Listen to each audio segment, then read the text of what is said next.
sky. It's a bird. It's a plane. Oh, it's just my dad. My dad. My dad.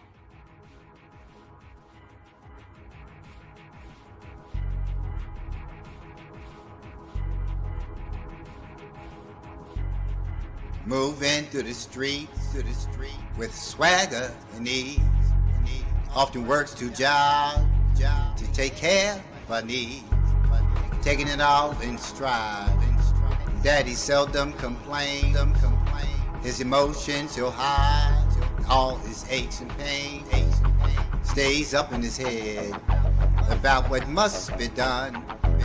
Taking no time off. Daddy stays on the run. He's my dad and I love him. With him I have no fear. Because anytime I need him, I know Daddy's right here.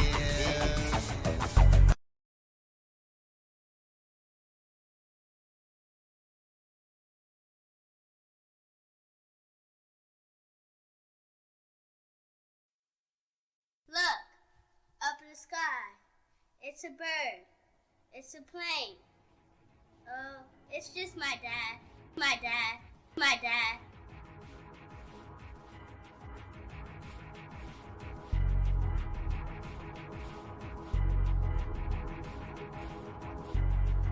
Moving through the streets with swagger and ease. Often works two jobs to take care of our needs.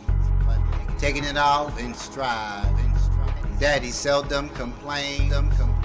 His emotions he'll hide. All his aches and pains. Stays up in his head about what must be done. Taking no time off. Daddy stays on the run.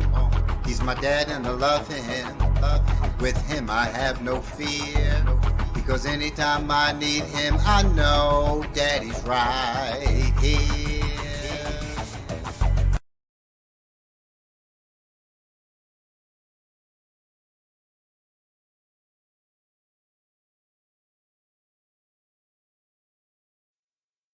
Look, up in the sky. It's a bird. It's a plane. Oh, it's just my dad. My dad. My dad.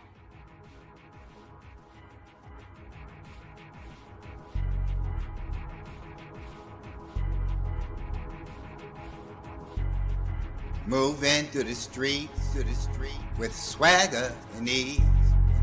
Often works two jobs to take care of our needs. Taking it all in stride. Daddy seldom complains. His emotions he'll hide. All his aches and pains. Stays up in his head about what must be done. Taking no time off. Daddy stays on the run. He's my dad and I love him. With him I have no fear. Because anytime I need him, I know Daddy's right here.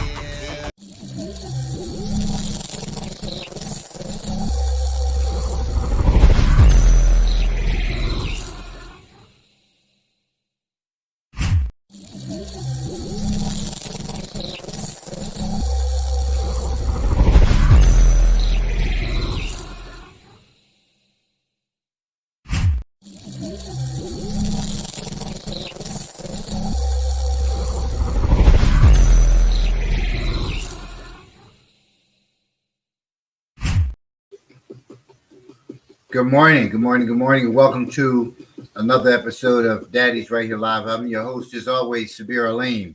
What's happening? What's popping? So, yeah, I had to get me a cup of coffee. I had to run to Walmart this morning and get me some coffee. But you like this cup? This is wonderful, isn't it? Teachers have class. You're super. So, like this is like a soup cup, but I use it for a coffee cup. Wonderful glass, wonderful highlight to today's show. So last week we were talking about self-care. We talked about the physical aspects of self-care. We talked about social self-care. Now today we're going to talk about mental self-care. And I think this couldn't be more timely of a subject matter, especially seeing how the holidays are here. Um, Thanksgiving pretty much starts that flow of emotions. It starts the flow of emotions. Yeah. And even though you're not a holiday person, such as myself, I'm not a holiday person. I do recognize and I do relate to from my own upbringing the family aspect of it. So I don't recognize the concepts, but I recognize the value, the connect with the family, because it's so it whether you celebrate it or not, you can't help but to, unless you've isolated yourself, you can't help but to begin to feel the connection, the emotional connection, the emotional upheaval, the memories start to trickle of family, of things that took place during these holidays. So you don't have to be a holiday person, and it's really bothersome when people who don't observe holidays, become these Scrooges of a sort to others who do. That's a total lack of respect for what others recognize. That's what it is. It's a total disregard to come down on somebody and say, "Oh well, this is a pagan, this, that, and the other night." But who are you? To go into that. Don't be around people who are recognizing holidays, who are celebrating holidays. Don't open your mouth. Don't utter the words to other people who do recognize holidays. It's a matter of respect. It's just self-righteousness that's one of the greatest, the greatest sins, that's created by all practices of religion. The self-righteousness, the judgment, always having something to say about what others do. What you choose to do between you and God is between you and God. It has nothing to do with anybody else. But how do you say that you are a servant, a soldier for God, and you're being self-righteous upon others, and you want others to follow with the way you follow? Well, the way you follow is not the right way, if that's how you're conducting yourself. Remember, Jesus sat at the table with who?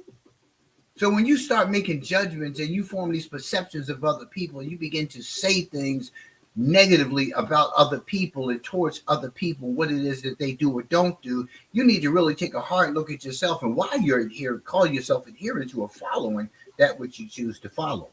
Yeah, we're talking about mental health today, because you need to see the negative effects that it has upon other people. In a world that is trying for all of us, there's trials and tribulations set before all of us, and you want to impose upon others your self-righteousness. Hush. You should hush, because it's not right. You chose the path that you chose to live. That's your choice. Don't force it upon other people. Don't get angry and upset and disrespectful towards other people because they choose to follow a holiday. It's for people like me, it's not even about a holiday. It's about family. Plain and simple. It's about the joy of others. You think I still won't go out and help with getting a tree? You think I still won't decorate the tree? The tree doesn't have that significance to me. The tree has significance to her. It has significance to the family. It doesn't have to be significant in the same way to me. It is significant to the family. My whole life has been grounded in Islam for many years, since 1988. Right? And I've made a decision in my life to, practice spiritual principles that are contained within Scripture because of my understanding, my interpretation, and my belief about religion. But that's me. I don't impose that upon others. My woman is Christian, right? I'm going to support what it is that she recognizes. We have a child together. Explain to the child why the Christian faith does this. See, we need to teach our children as opposed to just telling them this, and let them make their own decisions, right? That's what I believe, because I've come into varied religions too. Catholicism,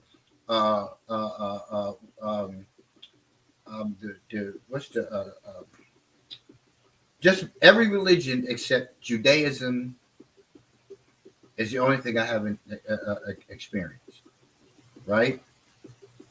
And when I chose Islam during a period of time through the Nation of Islam, getting an understanding of me being a strong, disciplined black man for myself, my family, then my community. It had nothing to do with race. It had everything for me to learn how to stand up straight, how to be a man, how to stop using excuses to be non-productive, to be counterproductive to my community, to be counterproductive to my family, and saying something else and believing something else up in here. So it's called cognitive dissonance. Your mouth says one thing, but your mind is something else going on, right? So it was an established foundation for me of learning. To not be full of excuses, to not blame, to take a look at the world around me and make a decision how I was going to navigate through all this, not complaining all the time about who did this and who did that. That's not important. What's important is knowing the information, knowing what it is that you're dealing with, how you're going to work through it so you can be productive, so you can care for, protect your family and your community. And when the time comes, rise to the occasion. Because we're going to have times that come. And we need to be prepared for when those times come. That's the world we live in. That's a reality. That's a reality. Right? So we're talking about mental health here. Because what you say to people, how you treat people. And we talked about this in the previous episodes. You know, the social aspects and the physical aspects of self-care. We talked about those things. And we talked about how people form opinions about us, right, wrong, or indifferent. They form opinions about us and they treat us accordingly. And we have to start looking at the contribution that we play in people forming a portion of that perception, because we make a contribution to it. Right? My woman gets on me all the time about stranger danger. She even made a post yesterday about stranger danger for me, because like I just talk to anybody. People just like seem to gravitate towards me and have conversations with me. It don't matter the race. It doesn't even matter the race. It's just people have a sense of who you are as a human being because of the way you conduct yourself. So everybody's not going to form the correct opinion. Some people will see me as arrogant. They won't see me as confident. They won't see me as assertive, right? I believe in me. So I hold my head up high. I don't slouch my shoulders. I don't walk around with some old hood slang. I'm from the hood, but I don't have to conduct myself like I'm hood-ish. Don't get it twisted. It's there. It still resides within me. I just don't rely upon that aspect of self to navigate through life, which is important. You can't say that you no longer want to hold on to this lifestyle and continue to conduct yourself in the way that you're in that lifestyle. When you move away from that, and that's what you want to do, you have to change. Good morning, everybody. You have to change. It doesn't go away. What I learned from being raised in the hood don't go away. It's still right there, waiting. So all the trauma that we experience in life is always right there. It doesn't go away. Counseling helps you to kind of compartmentalize things, put things in different places and begin to deal with each one of those compartments of self. But you deal with the part of self that is most pressing in your life. And sometimes the most pressing thing in your life is depression. You understand here? See, depress. You have to understand what depress looks like. So that means that you're pressing forward, but that depression does something to slow it down. And some of us have seasonal, situational, or clinical depression. And you have to understand which one it is that you're experiencing. And it's all broken down in the diagnostic statistical manual, but this is the season for a lot of people all year long that they're doing great, they're doing fantastic, everything is wonderful, hunky-dory, and then you come to the holidays and they begin to change, and you begin to see the change in them.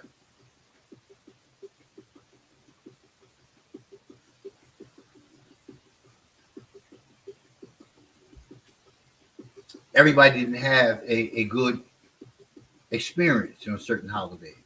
Some of us had great experiences. Some of us didn't have not so great experiences. Right? We lose people throughout the course of the years. We lose people.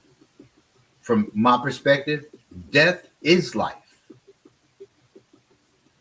Death is life. We're not eternal and existing as human beings. Our spirit goes on to varied places, and that, wherever their assignment, is. But I live to die. Therefore, my practices in life should be always about helping others, because helping others helps me. Helps me. I got some place to go after this one. And I can't go there if I'm walking around filled with self-righteousness, anger, malice. I can't walk around like that and think that I'm going to get granted paradise, that I'm going to be able to go into the afterlife, right? Which ties into how you treat your wife, how you treat your husband, how you treat your children. So if you're a person of the book, you got directions, you have guidelines. And I'm not making this about religion. I'm making this about humanity, humanity's mental health. You don't exist. I don't exist out of a sheer idea. I exist out of an ideal. An idea is something that you just conjure up within your mind and say, bam, that's what I want to do. Ideal living is scripted. It's already predetermined. Right? We get in the way of that progress by our own conduct, by our decisions. We have free will. So you can make a decision to be selfish in your living, or you can make a decision to be selfless in your living. But what helps shape that is your worldview, how you see life, how you see yourself.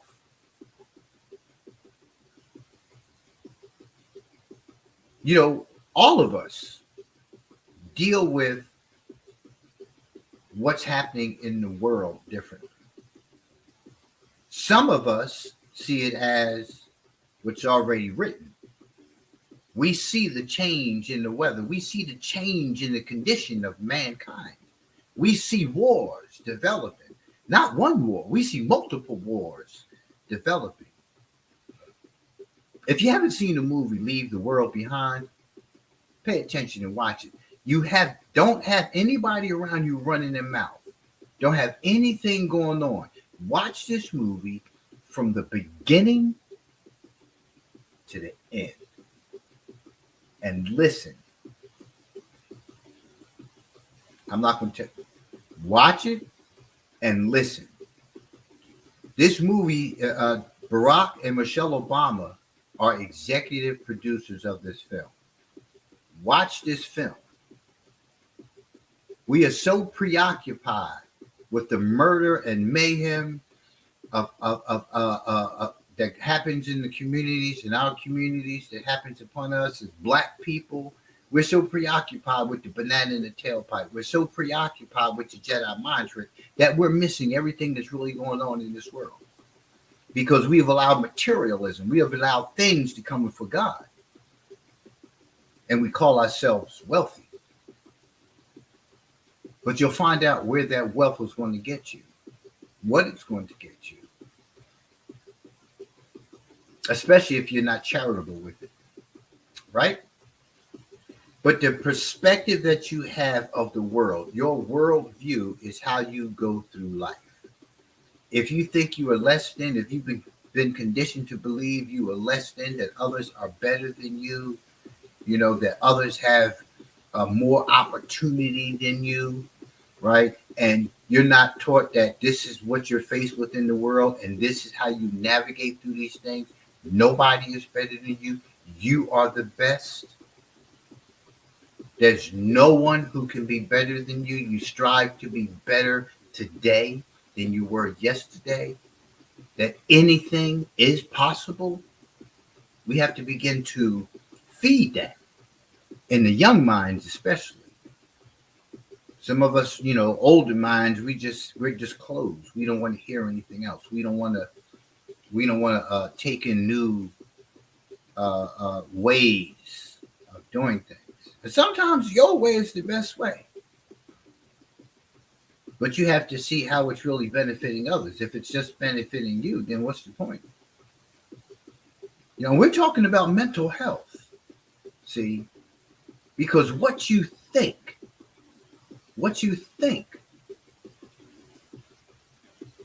determines what comes out of your mouth, determines your actions, right? And ultimately forms the opinion of those around you. That's what you have to start looking at. Because some of the stuff that you're hearing about your behavior, your negative behavior, right? You've heard it from others before. Like when I was coming up, my mother used to always slap me in my mouth because I always, you know, had to have the last word. Always had the last word. She always, your mouth will get you in trouble. Your mouth's going to get you in trouble. She told me that. And I started seeing the different things that was happening in my life where my mouth was a part of the equation. So I started doing something different, right? But a lot of us don't get to that point. A lot of us still, even today, I've seen a lot of adults who still are that way. It reminds me of, what's the woman, dude's wife on Why I Get Married, right? The hoodish one. Yeah, she's like, all that. Hey, that don't work for me. But, you know, some people continue their lives like that and are okay with that, regardless of how offending they are to others, insulting they are to others, how embarrassing they are. And, you know, it's easy to say, well, you know, that's his woman, he loves her, so on and so forth. Yeah, but you saw, like, when he checked that behavior, when it came to him, the interaction between his children's mother and her, he checked that and she respected it. She respected it. Right? So it's a matter of, you have to look at, you have a responsibility as a leader. Talking to men, you have a responsibility as a leader to check and correct yourself first. Check and correct yourself first. See, when we have a society of our own women who look at us as black men as being irresponsible, selfish, lazy, and so on and so forth, we have to look at the whole, because we all get thrown into that same pot. It doesn't include me. That's not the guy I am. That's not to say that's not the guy that I wasn't at one point in time. But we hear it often, from black women about black men, who we are. That affects us mentally. especially if you're getting that information in a home that is single parent driven by the mother, right? Because the signs are there because it's said and it's reinforced. Where are you? Why are you always calling her outside of her name?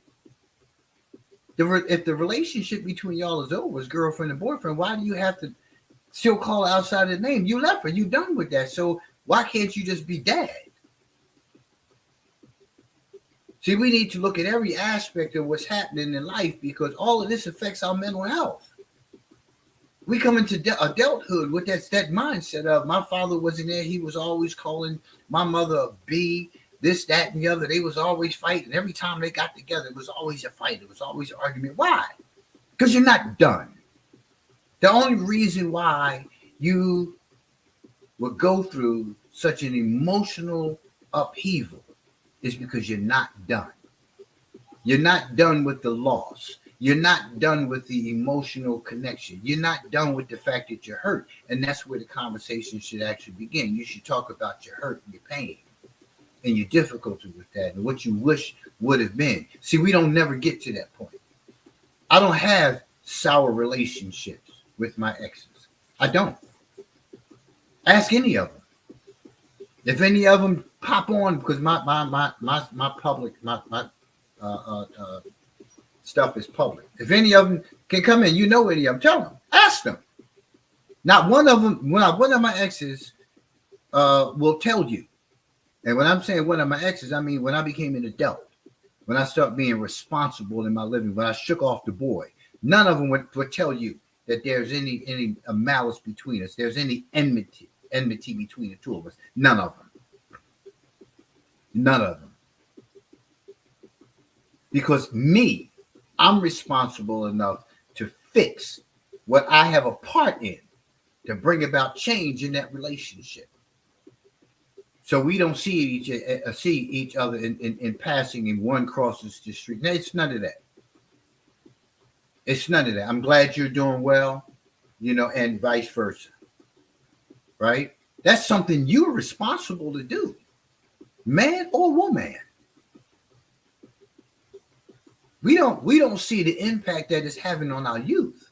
We have an inability. If we have an inability as adults to be able to have a conversation, to resolve the unresolved, and to move forward, what makes you think that they're going to have the ability to do that? Most kids today have no means of communication except through social media. And they believe that that's how you communicate, not realizing they're reinforcing an antisocial behavior. It's antisocial.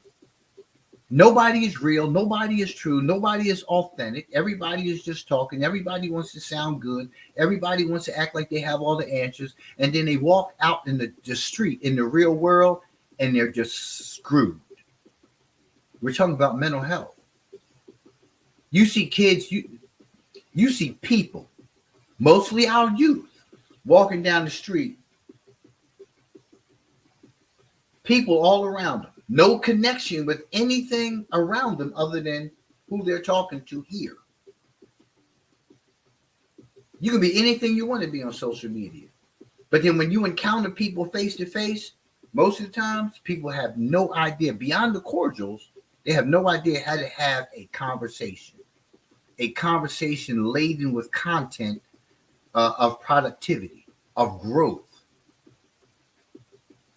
Don't have it. Don't have it.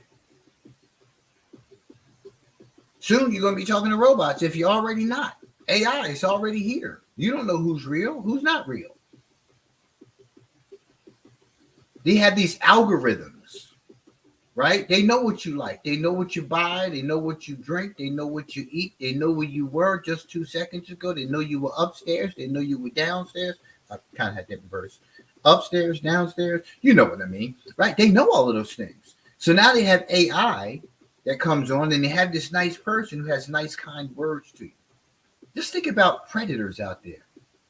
Not just predators of children, predators of people, period. Period.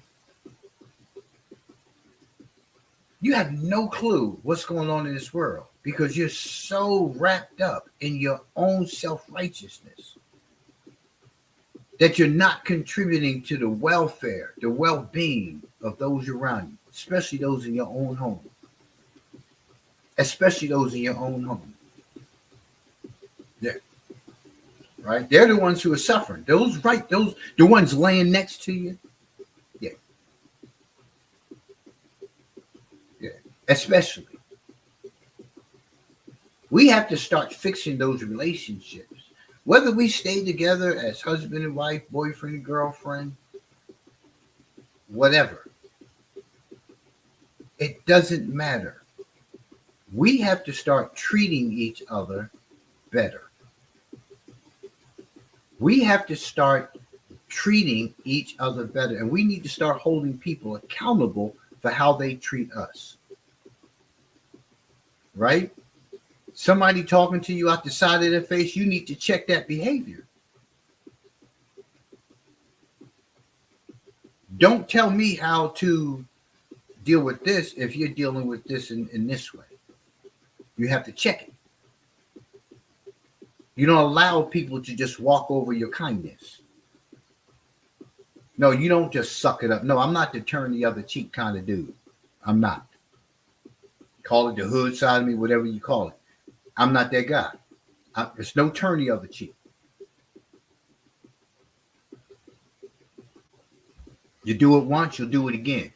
I'm going to check it from the gate. Respectfully. Because there's a way to, but if you don't say anything, it reinforces within that individual how they're going to treat you. Trust me, it's been my experience. You're reinforcing exactly how they're going to treat you because they think it's okay. First time it happens, you need to check it the first time.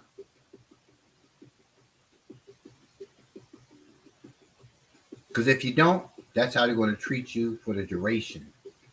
And then the next time that you get angry because that behavior from them showed up and you decided you want to say something about it, you need to look at yourself first because you should have said something. So you need to find a better way to confront that. So now the onus has to be on you. You know, listen, hold on. In the past, I have bitten my tongue. I have tried my best to be tolerant and patient. But this, I can't continue to accept. As opposed to, let me tell you something. I'm sick of you because, no, I'm going to tell you right, just tell you. See, because you have that's taking ownership for your conduct. But you have to ask yourself why. Why do you think that way? Right? Because you're conditioned to believe that. You're conditioned to believe that if you turn the other cheek, right, it's going to be different. You're conditioned to believe that you need to be more tolerant, that you need to be more understanding of others. No. There's a balance. There's a balance. Yes, it's better to understand than to be understood. There's a balance. There's a balance. Because many of us caretakers, many of us enablers, I consider myself to be a recovering enabler, right? We fall prey to those predatory people who will take advantage of us, who will drain every drop of life out of us, and then turn around and still blame us for their misconduct. They'll do it every time. We're talking about mental health today, folks. We're talking about self-care and what you need to begin to do and to look at in order to care for you, because nobody is going to care for you better than you. I'm going to show you how to care for me, because you can love me, but you have to learn how to love me the way I need to be loved as well. And that's where the problem comes in, because a lot of times people enter into relationships, whether it's man, wife, girlfriend, boyfriend, co-worker, whatever it is, we enter into these relationships and we have these expectations that things should be in a particular way. And we expect from that person, we expect from that. What do you expect from yourself? What do you expect from yourself is what you have to look at. What do you expect from yourself? How do you make this a win-win situation and not a win-lose situation? How do you do that? You know, we're so competitive with one another. We want to be the most knowledgeable. We want to be, you know, the know-it-all. We want to, you know, always be the go-to person. No, I need a go-to person too. See, that's what happens, you know, with the king of the jungle. You know, the king of the jungle. Everybody, you know, looks towards the king of the jungle to do everything and forgetting that the king of the jungle needs somebody to go to as well. Hence the reason for us having a partner. See, there was something happening with Adam in that place as God was observing him, as the angels was observing it. You know, there's something happening with him. What's happening with him? There was something going on with him that God saw the need to give him a partner. We have to see the need to have a partner, and we have to stop trying to dictate to the partner how they should be the partner. We don't even know. We don't know where Adam's head was when he was in that place by himself. We have no clue. But when you have a good one, right, you begin to learn the significance of that good one to you as a male and what the male needs, right, in order to stabilize within. But see, when you're running around being a trick, right, you can't stabilize because you're looking for something from everybody. It's one of those somebody, anybody, nobody situations. You just can't get it from anybody, right? Again, I'm talking about mental health here. See, I'm trying to get you to understand that your daily living is impacting you more than you are desiring to see. The heart attacks, the level of stress you put upon yourself and the lifestyle that you live, the kind of food you eat, the kind of people you have around you, right? The lack of understanding of your own humanity because you have been conditioned to believe what you've been told by your caretakers, those who you have around you, and the propaganda in society. So you believe all of these things, and you have these ongoing conflicts about who you are. And then you're a shapeshifter. You change in different environments. When you're around your woman, you're one way. When you're around the homies, you're another way. When you're in the church or you're in the masjid, you're another way. And you have all these confusing ways of adjusting because you think that that's what people want you to be, and that's how people want you to act. Therefore, that was the main reason why I got away from religion. That's the main reason why I don't be involved in fellowships because they're anything but. They're anything but. Out of a flock of 100 people in the Ummah, in the congregation, right? You might find a handful of people who you can even have a conversation with, let alone develop a heartfelt connection to. Because a lot of people are just regurgitating something somebody else said, something they read. I haven't even gone to the article yet. See, it's a matter of you understanding yourself. It's a matter of studying and learning and looking and observing yourself and assessing yourself and evaluating yourself and see what self actually looks like. It just goes back to, that's why I talk to anybody. Any people just walk up and start having conversations. You know, they just start, hey, you know, like two dudes yesterday, you know, the dude at the gas station was pumping gas. You know, and this is why I don't get caught up either, and I don't and put myself in situations where people are always talking about, you know, whites, you know, the white man is this, that, and the other. I mean, both of these dudes was white. You know, it just so we have to understand America versus Americans. You see all this propaganda, you know, you're convinced that, you know, all whites are hateful and hate all blacks. That's the propaganda. That's the narrative that's constantly pushed. That's not been my experience. Never. Yes, I have been subjected to racism. I always talked about, you know, coming up in the 60s, having rocks and bottles thrown at me, my sisters, and my little friends going back to school, being chased with hockey sticks by adults. They were kids.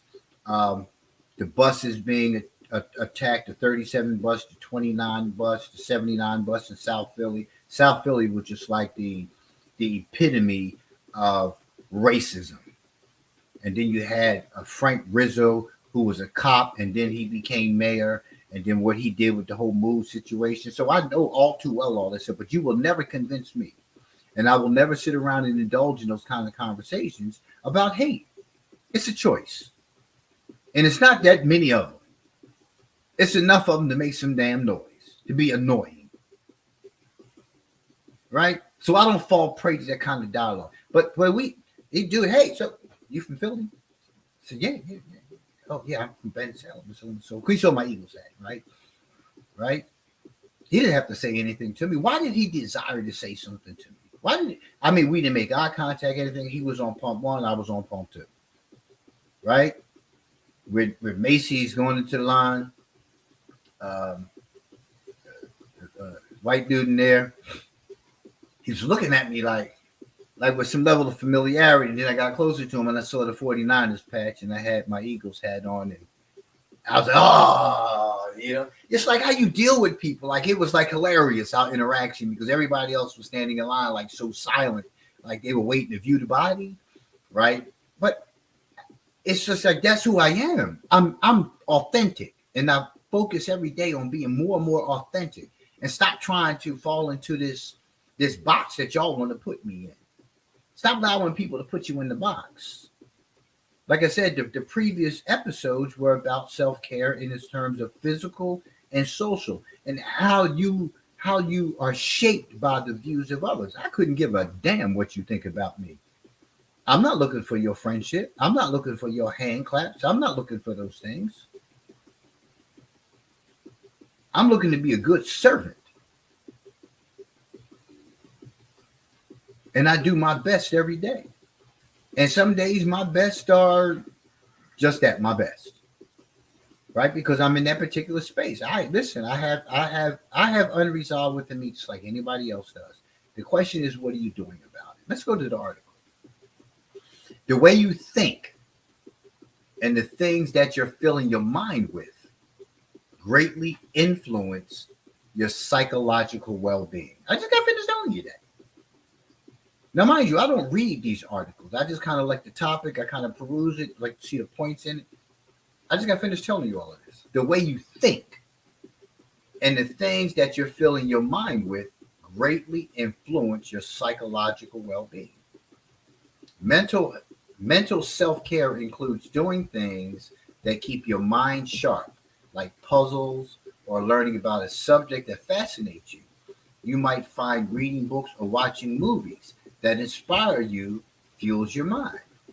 Mental self-care also involves doing things that help you stay mentally healthy. Practicing self-compassion and acceptance, for example, helps you maintain a healthier inner dialogue. I have a whole lot of conversations with myself regularly. I'm a thinker. I'm an intellectual. So there's always something going on in my head. I'm always thinking of different things I want to do. I self-published a book, Code Black. You can find it on Amazon. You can go to my Severe Liam Educational Station on YouTube. You can find the trailer for the book.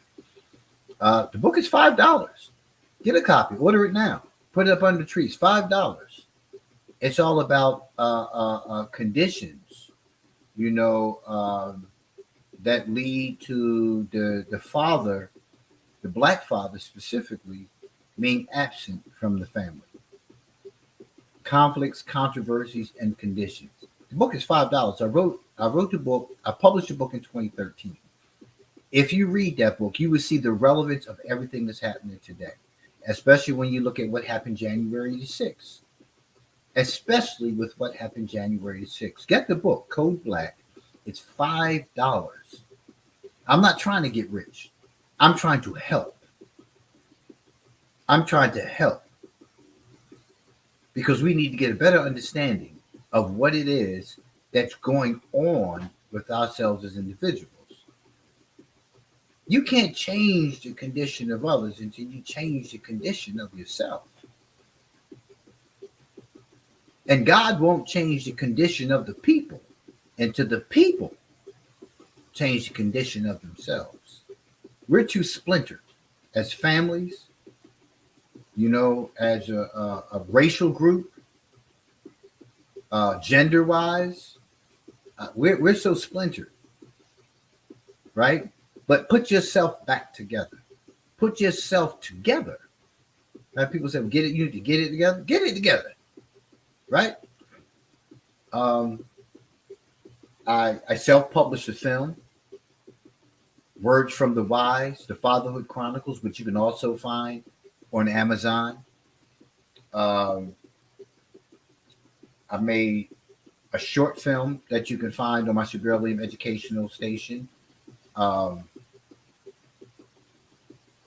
Are You My Ex? That was a short film. I think that's like about 15, 20 minutes.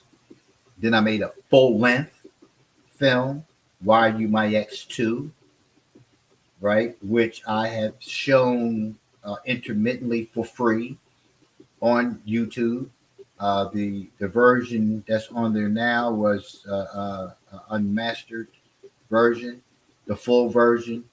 Matter of fact, since I wrote the song "Daddy's Right Here," I'm going to add that to the film. So I'm going to have a soundtrack for the film, and then and the film has been done for since 2014, somewhere around there, 2015, maybe a little later. But yeah, so I'm going to do the soundtrack to that because I write my own music. So that's going to be in the film. So I'll start marketing that.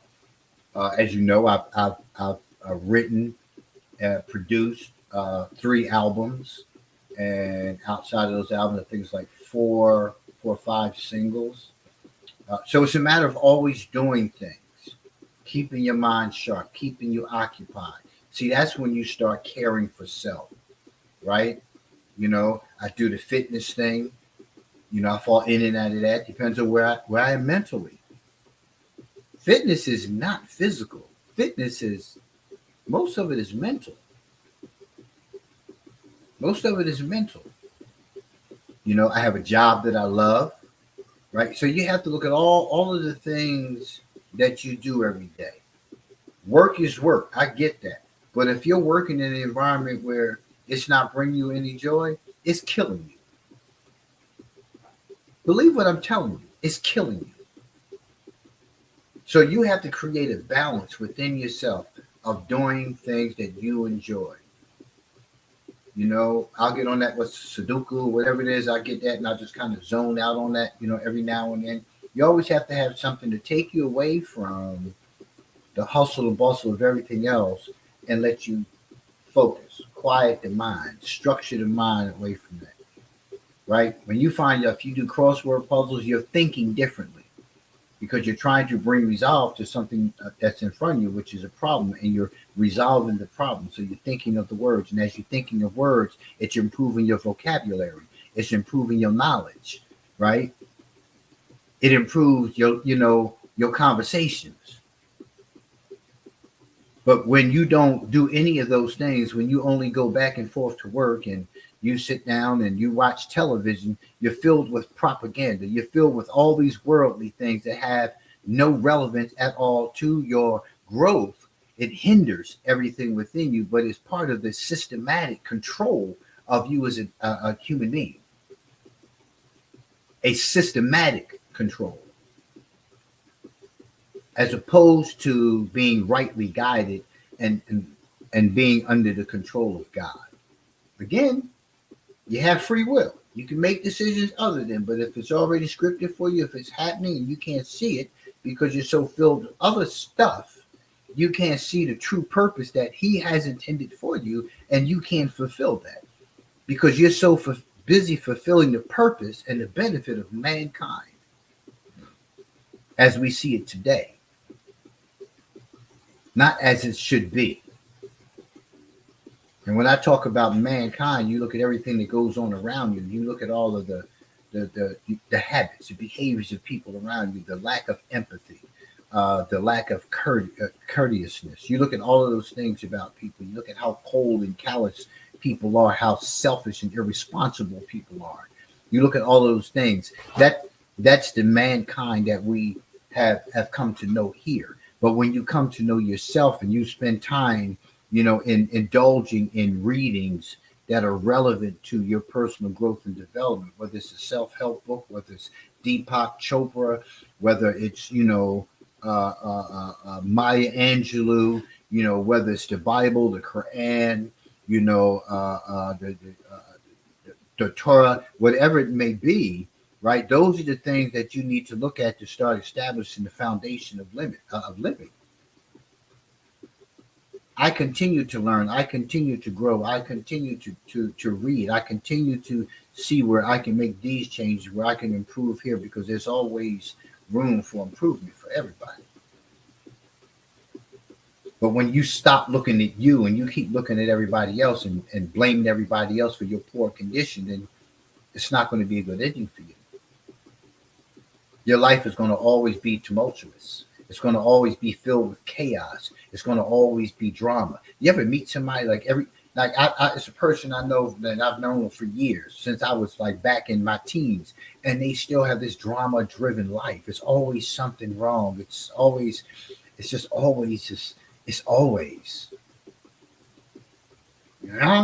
Listen, I can't be around you. I'm sorry. Because everything is drama. Everything is chaos. I can't do chaos. I'm going to tell you, that's an area of my life. I have zero tolerance for chaos. Right? And you'll find that so many people in this world today, their lives are filled with chaos. And they don't try to resolve it. They try to bring you into it. So you have to get away from those people. If you're trying to go somewhere, people who are not going in the same direction as you, you need to cut them off. So for those of you who have New Year's resolutions, who, come to the conclusion you're going to cut this out of your life, cut that out of your life, so on and so forth, you don't have to go online and block people. You don't have to block the telephone number. Just stop the communication. Stop calling. I call people who I love. I call people who can help me. I call people who can benefit, my course. I'm not calling people who just like their lives are full of chaos. I'm not calling people who, just want to bring up old stuff and still talking about and still doing the same old stuff. I'm not doing none of that. I'm not a phone person at all. And I don't entertain a whole lot of stuff in my head, man. I'm always going somewhere. I'm always building. I'm building in my head before it comes to fruition outside of me. That's who I am. I don't have time to put other stuff in my head. It annoys the hell out of me. Right? And for a person who deals with anxiety and depression, I have to be mindful of that. Nobody else is caring about that. Nobody else is thinking about that. And anybody that you tell you have anxiety and depression, they begin to use that. Oh, yeah, well, that's what's wrong with you. You don't know what the hell is wrong. What's wrong with me right now is you. Get away from me. That's what's wrong with me right now. Get away from me. So, when you have, and we're talking about mental health. When you have, a condition or conditions, right?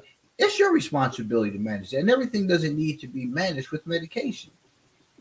Illicit drugs, the abuse of alcohol, or being in a situation where a person is abusive, and it just allows you to, to express that level of discomfort you have within you. Some people stay in chaotic situations because it seems to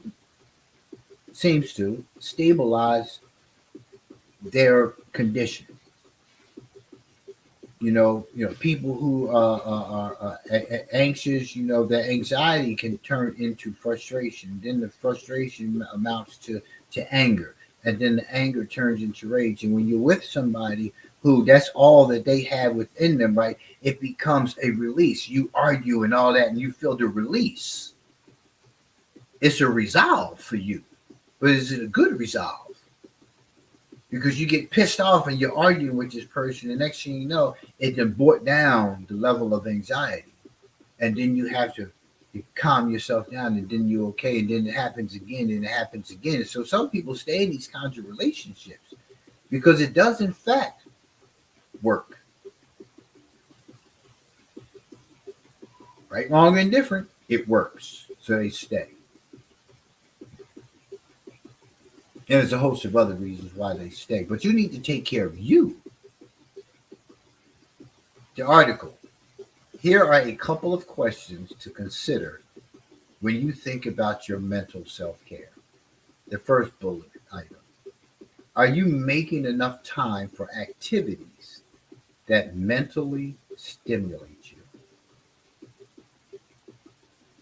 Stop saying you don't have enough time in the course of the day to do this and do that. Make time. All this hustle and bustle that you're doing to take care of others, you're going to be no good to anybody if you're dead. If you're laying on a gurney. If you have a massive heart attack. You're not going to be good to anybody. You better take the time. But you need to answer that question. Are you making enough time for activities that mentally stimulate you? Not smoking weed and sitting on the patio with a drink is not mentally stimulating. It may feel good. It may help you chill, but there's a negative impact that brings to you as well. It's called addiction. It's called misuse. It's called abuse. Yeah, you never want to rely upon a substance in that capacity. No. Find something else to do. Find something else mentally stimulating. Read. Listen to some meditative sounds. Listen to some nature sounds. Break away from everybody and everything and focus just on the sounds. Learn how to meditate. Do yoga. Do something mentally. The other bullet item is, are you doing proactive things to help you stay mentally healthy? Even when you have children, there are things that you can do to break away. Because I take my kids everywhere. That's fine. That's fine. Well, take your kid. You know what? Going to the aquarium, man, is so soothing. You ever go into the aquarium and just listen? Listen to what they're playing in there. Listen, this meditative music. It's soothing, right? I can go sit on a bench at the beach. I can go sit on the beach and just listen to the waves, listen to the water, watch the water. Sitting on the dock of the bay, watching the tide roll away. Yeah, it's an exciting day. You're sitting there, you're watching the ships roll in and out, watching the ships go out and come in. What a day, huh? Listen to the song, Sitting on the Dock of the Bay. And just listen. You just watch the ships roll out and watch them roll back in again. People miss that, the content. Sitting on the Dock of the Bay. Is that Otis Redding? Who was that? Sitting on the dock of the bay, watching time roll away. Ooh, I'm just sitting on the dock of the bay, wasting time. Look like nothing's gonna change. Right? Listen to the song. Perception. It's all about perception. How you see the world. Looks like nothing's going to change. Everything seems to remain the same. Listen to the lyrics. Sitting on the doctor's bed. Ask yourself those two questions.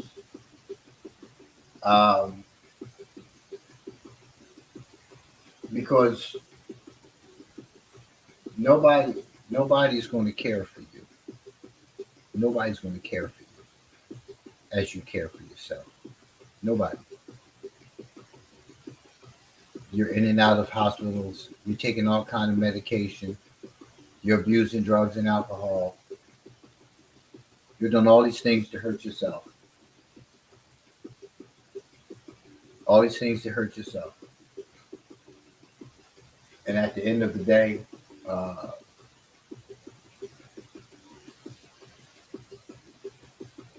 it's not going to matter.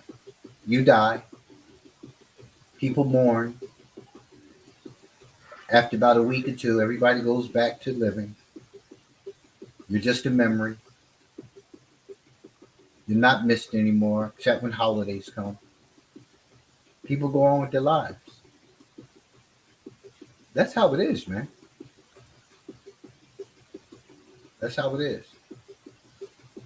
So for me, it's a matter of impacting positively as many lives as I possibly can. As many lives as I can.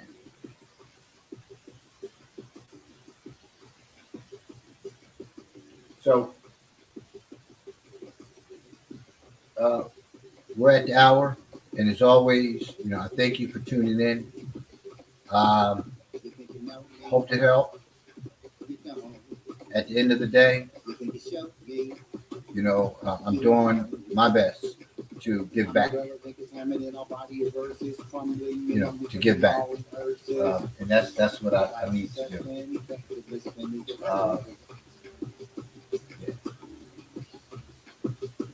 I'm your host as always, Sabir Alim. Thank you for tuning in. Hey, listen, make sure that you check out the other episodes on my Sabir Alim educational station on YouTube. Make sure you check out my music on Spotify and any other streaming platform, that you're on. Check it out. There's 3 albums out. The last one, the most recent one, came out November. You Want to Be Me. It's about 200 videos on my YouTube station.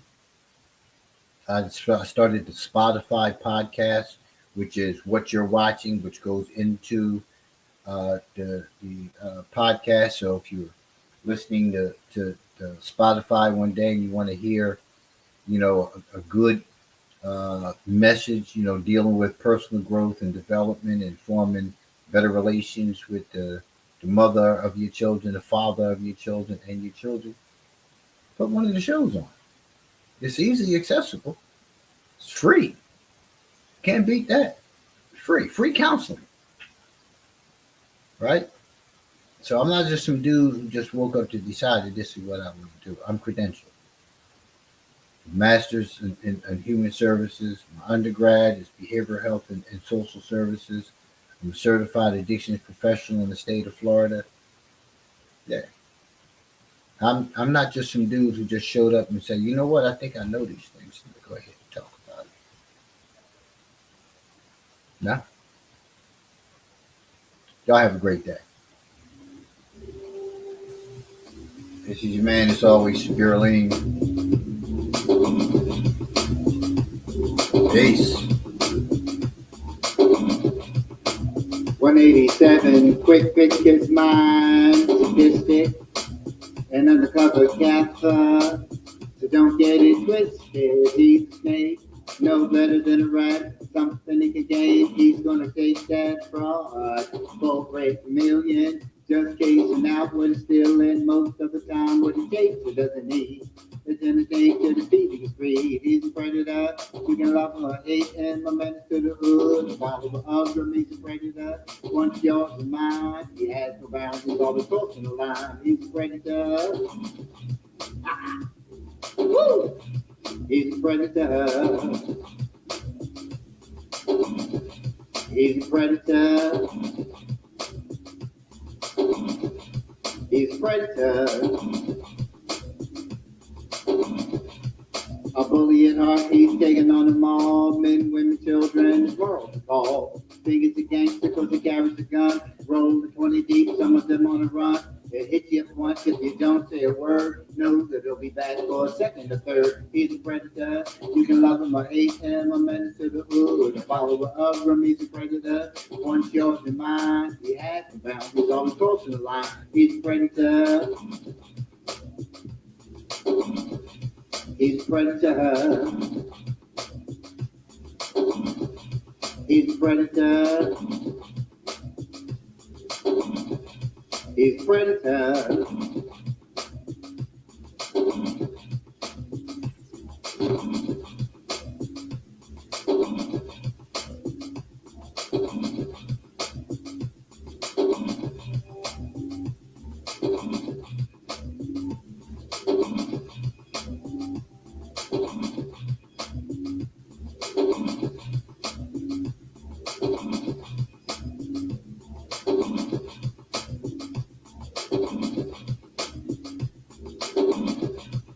Presented friendly, loot, and lascivious. Running game, see it serious. Not about him, but your man at home. I wanna be slaughter when you're home alone. Wanna see if you're easy when you put up a fight. Make things move when the time is right. So patient with drugs, money it gets, but when it doesn't get his way, he is energy shifts. You'll be persistent, stay in the course, becoming insistent with no remorse. He's a predator.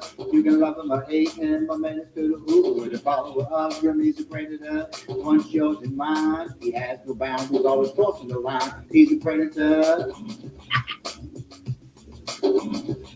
He's a predator. He's a predator. Life, money, problems, what's happening? He's a predator.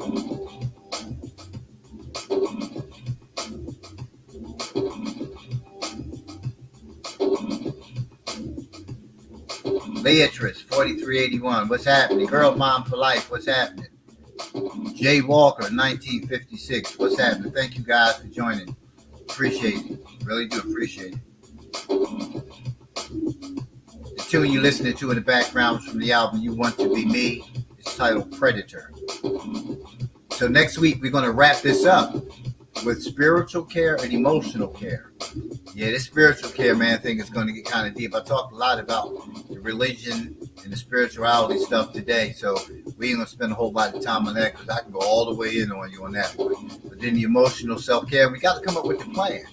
So we're going to talk about the plan, too, of how you're going to care for yourself, right? Again, thanks for tuning in. I'm your man, Shabir, as always. Y'all have a great day. Thank you for all your continued support. Peace. Making papers easy, praise on the block, loud high for boys, young girls a lot. The spot to a bundle, let yourself for yourself. Coming up short, it ain't good for your health. It's all business, he's not your friend. If you bring heat, you got to lose in this game, so just don't slip. When he gets caught, your name, he spits, he's a predator. You can love him or hate him, a menace to the hood, a follower of him, he's a predator. Once yours and mine, he has no boundaries, always crossing the line, he's a predator. Woo! He's a predator. 20.